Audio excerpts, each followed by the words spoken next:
Hello friends, welcome to GK study. तो आज की इस वीडियो में हम डिस्कस करने वाले हैं एचपी जेओए आईटी एग्जाम 2020 की क्लास 7 के बारे में। इससे पहले ऑलरेडी मैं 6 क्लासेस करवा चुका हूं। अगर आपने वीडियो को नहीं देखा है, उसके अलावा भी बहुत सारी वीडियोस हैं एचपी जेओए में, तो आप उसकी प्लेलिस्ट को जाकर जो है वो चेक कर सकते हैं। 12 वीडियोस जो है उसमें अपलोड ऑलरेडी हो चुकी है और यहाँ पर ऊपर की तरफ जो है वो मैं लिंक दे दूंगा, जिस पर क्लिक कर कर आप कभी भी जो है उन तक जा सकते हैं और उनको देख सकते हैं। बाकी अगर आप वीडियोस की सभी पीडीएफ को चाहते हो तो उसकी डिटेल भी जो है वो आपको यहाँ पर डिस्क्रिप्शन में मिल जाएगी। डिस्क्रिप्शन को एक बार चेकआउट कर लीजिएगा। और अगर अभी तक आपने जेओए आईटी के जो है वो मॉक टेस्ट ज्वाइन नहीं किए हैं तो आप इंतजार किस बात का कर रहे हैं। बिल्कुल चीप रेट में जो है वो आपके लिए हम मॉक टेस्ट लेकर आए हैं और जैसा आपका पैटर्न रहता है एग्जाम का, उसी तरह से जो है वो आपको मॉक टेस्ट प्रोवाइड करवाए जा रहे हैं। ठीक है, तो 300 जो है वो आपका प्राइस है। और अगर आप जीके स्टडी 50 का कूपन कोड यूज करोगे तो आपको डायरेक्टली जो है वो 50% का डिस्काउंट मिल जाएगा। ठीक है, बट ये थोड़े टाइम के लिए है, तो अगर आप जितनी जल्दी हो सके अगर आप लेना चाहते हो तो आप जाकर ले सकते हो। इंग्लिश और हिंदी दोनों में मिलेंगे। करना आपको क्या है कि डिस्क्रिप्शन में मैंने परीक्षा ऐप का लिंक दिया है, वहां से जाकर जो है आप परीक्षा ऐप को डाउनलोड कर लीजिएगा। लॉगिन वगैरह करके आपको टेस्ट वाले सेक्शन में जाना है, वहां पर आपको एचपी जेओए आईटी एग्जाम के नाम से मॉक टेस्ट मिल जाएंगे। एक आपको डेमो टेस्ट भी मिलेगा जिसको दे सकते हैं आप देख सकते हैं कि किस तरह का डेमो टेस्ट है, मतलब कि किस तरह के आपको टेस्ट मिलेंगे। सभी मतलब कि डेमो टेस्ट जो है वो फ्री रहेगा। उसके बाद आप जो है वो कूपन कोड लगाकर परचेज कर सकते हो, बट ये कूपन कोड थोड़े टाइम तक रहेगा जिसमें आपको डायरेक्टली 50% का डिस्काउंट मिल रहा है। तो अगर आपका मन है तो आप जल्दी से जाकर जो है वो ज्वाइन कर सकते हैं।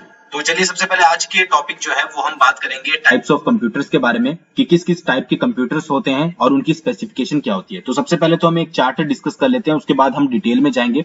वैसे बहुत रेयर चांसेस होते हैं कि कभी इनसे क्वेश्चन बन जाए बहुत ज्यादा, बट फिर भी कभी कदार पूछ लिया जाता है, तो हर एक टॉपिक को हमें जो है वो कवर करना है। तो यहाँ पर टाइप्स की अगर बात करें तो मेनली जो है वो 5 टाइप्स के कंप्यूटर आपके पास होते हैं। फर्स्ट, सेकंड, थर्ड, फोर्थ आपके पास यहाँ पर आपको दिख रहे हैं, फिफ्थ। और सबसे पहले की बात करें तो सबसे पहले आते हैं आपके पीसी, जिनको बोला जाता है आपके पर्सनल कंप्यूटर। अब पर्सनल कंप्यूटर के बारे में आपने सुना ही होगा, जो कि घर में आप इंडिविजुअल यूज करते हैं। अगर इसकी स्पेसिफिकेशन की बात करें शॉर्ट में, अगर आपको याद रखना है तो it is a single user computer system having moderately powerful micro processor. ये क्या होता है कि सिंगल यूजर सिस्टम होता है जो कि आप जनरली घर में यूज करते हैं। इसकी स्पेसिफिकेशन जो है वो बहुत ज्यादा हाई नहीं होती है, बट इसका जो है वो पावरफुल माइक्रो प्रोसेसर होता है। ठीक है, ये इसकी जनरल सी स्पेसिफिकेशन होती है, बाकी हम आगे डिटेल में बात करेंगे। सेकंड की बात करें, सेकंड नंबर पे आपके आते हैं वर्क स्टेशन। ठीक है, ये एक जो है वो सिंगल यूजर कंप्यूटर सिस्टम होता है, similar to personal computer, however has a more powerful microprocessor. ठीक है, ये भी क्या होते हैं आपके सिंगल यूजर कंप्यूटर सिस्टम होते हैं, बट इनका जो माइक्रो प्रोसेसर होता है वो जो आपके पर्सनल कंप्यूटर होते हैं, ठीक है, उनसे कहीं ज्यादा जो है वो आपका पावरफुल होता है। ठीक है, तो आपको दो समझ आ गए होंगे।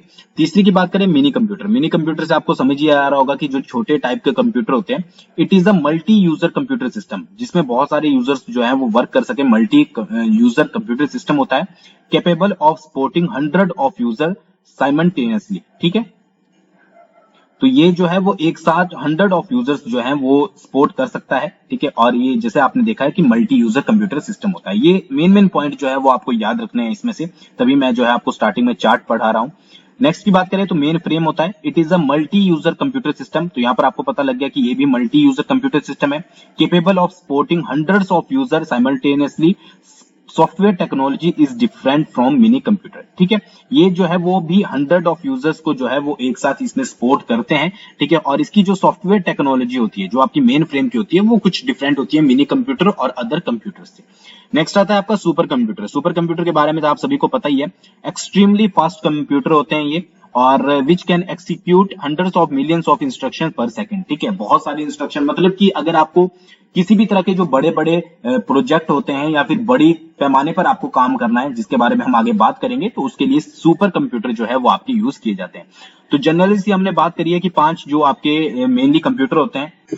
तो अगर आप पूरी डिटेल में नहीं पढ़ रहे हो तो एटलीस्ट आपको ये चार्ट तो याद रखना है कि 5 टाइप के कंप्यूटर्स होते हैं और उनकी स्पेसिफिकेशन जो है वो क्या क्या होती है, कौन सिंगल यूजर है, कौन सा मल्टी यूजर है। ठीक है, चलिए आगे बढ़ते हैं। सबसे पहले बात करते हैं पर्सनल कंप्यूटर के बारे में। मैंने यहाँ कुछ पॉइंट्स हाईलाइट किए हैं, एटलीस्ट उन पर तो आपको ध्यान रखना ही है, बाकी मैं पूरा पढ़ाऊंगा आपको। अ पीसी यानी कि personal computer can be defined as a small relatively inexpensive computer design for an individual user.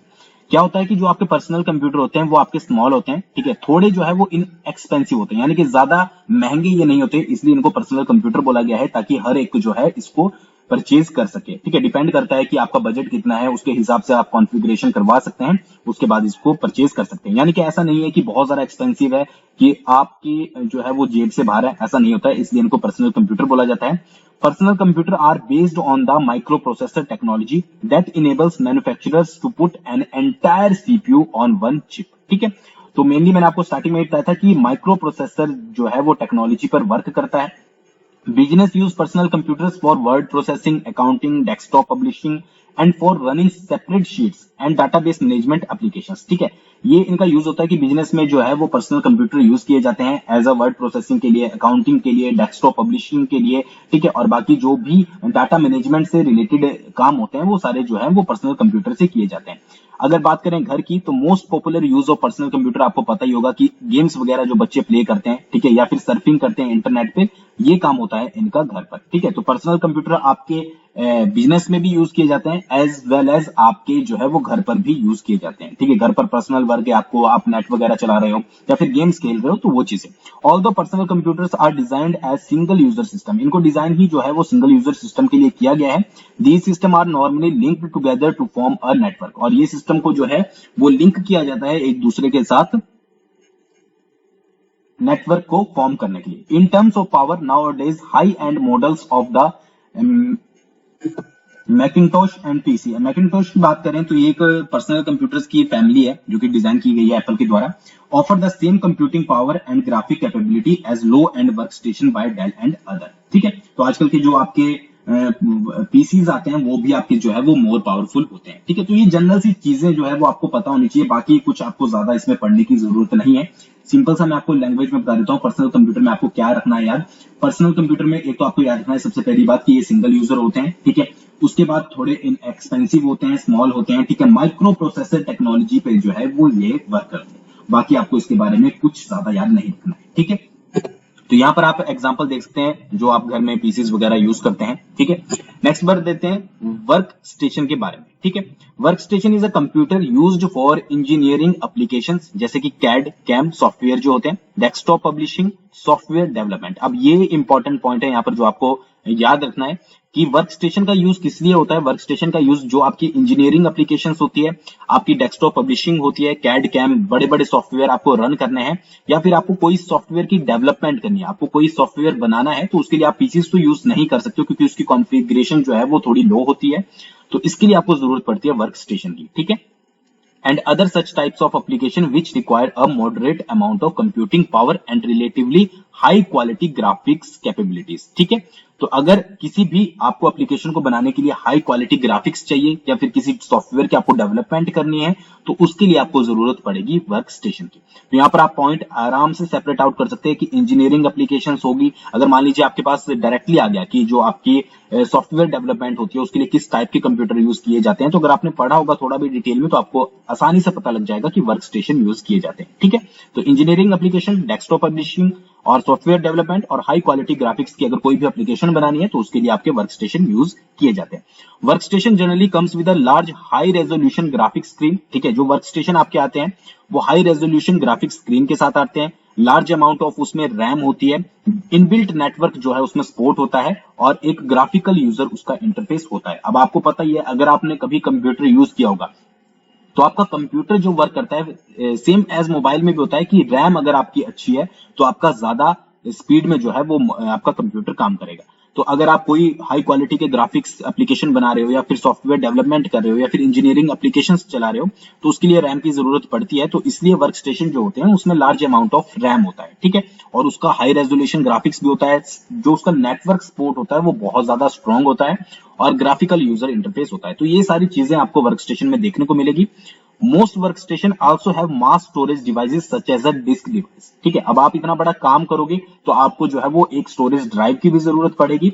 तो जो मोस्ट आपके वर्क स्टेशन होते हैं उसमें एक बहुत मास स्टोरेज की जो है वो आपकी डिस्क ड्राइव होती है, but a special type of work station called diskless work station comes without a disk drive, ठीक है। बट आपको कुछ वर्क स्टेशन ऐसे भी मिलेंगे जो कि डिस्क ड्राइव के बगैर भी आते हैं, ठीक है। उनको बोला जाता है डिस्कलेस वर्क स्टेशन, ठीक है। Common operating system for workstation are Unix and Windows. ठीक है, ये जो कॉमन ऑपरेटिंग सिस्टम होते हैं ये आप यहाँ पर देख सकते हैं, जो आपके वर्कस्टेशन के होते हैं वो यूनिक्स और विंडोज होते हैं। Like PC workstation are also single user computer like PC but are typically linked together to form a local area network. जो आपका पीसी है जो कि आपका सिंगल यूजर कंप्यूटर होता है, उसी की तरह जो वर्क स्टेशन होते हैं वो भी सिंगल यूजर मतलब सिंगल यूज्ड होते हैं। ठीक है, जो कि सिंगल यूजर के लिए बने होते हैं, बट इनको जो है वो एक दूसरे के साथ लिंक किया जाता है लोकल एरिया नेटवर्क क्रिएट करने के लिए। ठीक है, बट उनको जो है वो अलग से भी यूज किया जा सकता है। तो आई थिंक आपको वर्क स्टेशन क्लियर हो गया होगा। जो जो मैंने पॉइंट हाईलाइट किए हैं रेड से, उसको तो एटलीस्ट आपको क्लियर रखना ही है। बाकी तो अगर एक दो बार आप वीडियो को देखोगे तो आपको वो क्लियर हो जाएगा। ठीक है, वर्क स्टेशन आई होप आपको समझ आ गया होगा। ठीक है, इस तरह का आप देख सकते हैं वर्क स्टेशन का जो है वो आप पिक्चर्स एक दूसरे से जो है वो जुड़े होते हैं और सारी चीजें जो है वो आपकी ग्राफिक डिजाइनिंग वगैरह के लिए यूज की जाती है। मिनी कंप्यूटर, नाम से ही पता लग रहा होगा आपको, मिनी यानी कि स्मॉल कंप्यूटर होता है। It is a mid size multiprocessing system capable of supporting up to 250 user simultaneously. ठीक है, यहाँ पर इसके बारे में इतना ही है कि ये जो है वो मल्टी प्रोसेसिंग सिस्टम होता है इसमें, और एक साथ जो है वो सपोर्ट कर सकता है 250 यूजर्स को। ठीक है, तो इसके बारे में ज्यादा जानकारी आप और ज्यादा मिलेगी भी नहीं और आपको जानने की जरूरत भी नहीं है। बस आपको यह पता होना चाहिए कि मिनी कंप्यूटर भी एक टाइप है आपका कंप्यूटर का। नेक्स्ट है मेन फ्रेम। मेन फ्रेम की बात करते हैं। Main frame is very large in size. सबसे मोस्ट इंपॉर्टेंट पॉइंट फर्स्ट क्या आ गया कि ये जो है वो मेन फ्रेम जो होते हैं वो लार्ज होते हैं साइज में और एक्सपेंसिव होते हैं। दूसरा पॉइंट आपका मेन आ गया एक्सपेंसिव कंप्यूटर। ठीक है, और अगर इनकी बात करें यूजर्स की कि कितने यूजर्स को जो है ये साइमल्टेनियसली सपोर्ट कर सकते हैं, तो 100 और इवन 1000 ऑफ यूजर्स को ये साइमल्टेनियसली सपोर्ट कर सकते हैं। तो 3 पॉइंट, पहला क्या हो गया, पहला तो हो गया ये वेरी लार्ज साइज में होते हैं, यहाँ पर आप इमेज भी देख सकते हैं। सेकंड पॉइंट क्या हो गया, भाई एक्सपेंसिव होते हैं, पीसी की तरह हर कोई इनको जो है वो परचेज नहीं कर सकता। ठीक है, तीसरा पॉइंट क्या हो गया, तीसरा ये है कि 100 या फिर इवन 1000 यूजर्स को ये साइमल्टेनियसली जो है वो सपोर्ट कर सकते हैं। ठीक है, तो ये जो है 3-4 पॉइंट जो है वो इसके बारे में आपको मेन फ्रेम के बारे में याद रखने हैं। और मेन पॉइंट क्या याद रखना है कि कंप्यूटर के टाइप में जो है वो मेन फ्रेम भी एक मेजर टाइप है। ठीक है, नेक्स्ट बात करते हैं सुपर कंप्यूटर के बारे में। सबसे पहले तो आप वीडियो को पॉज कीजिए और मुझे कमेंट करके बताइए कि भारत का सबसे पहला सुपर कंप्यूटर कौन सा है। इसके बारे में ऑलरेडी आपको बता चुका हूं, तो आपका भी कुछ फर्ज बनता है कमेंट करना, तो उसको जल्दी से जाकर कमेंट कीजिए। तो supercomputer are one of the fastest computers currently available. ठीक है, तो सबसे तेज कंप्यूटरों में गिना जाता है सुपर कंप्यूटर्स को, और ये जो होते हैं वेरी एक्सपेंसिव होते हैं। ये चीजें तो आपको पता ही होगी कि बहुत ज्यादा फास्ट है तो वेरी एक्सपेंसिव भी होंगे। हर किसी के घर में जो है वो आपको सुपर कंप्यूटर नहीं मिलेंगे।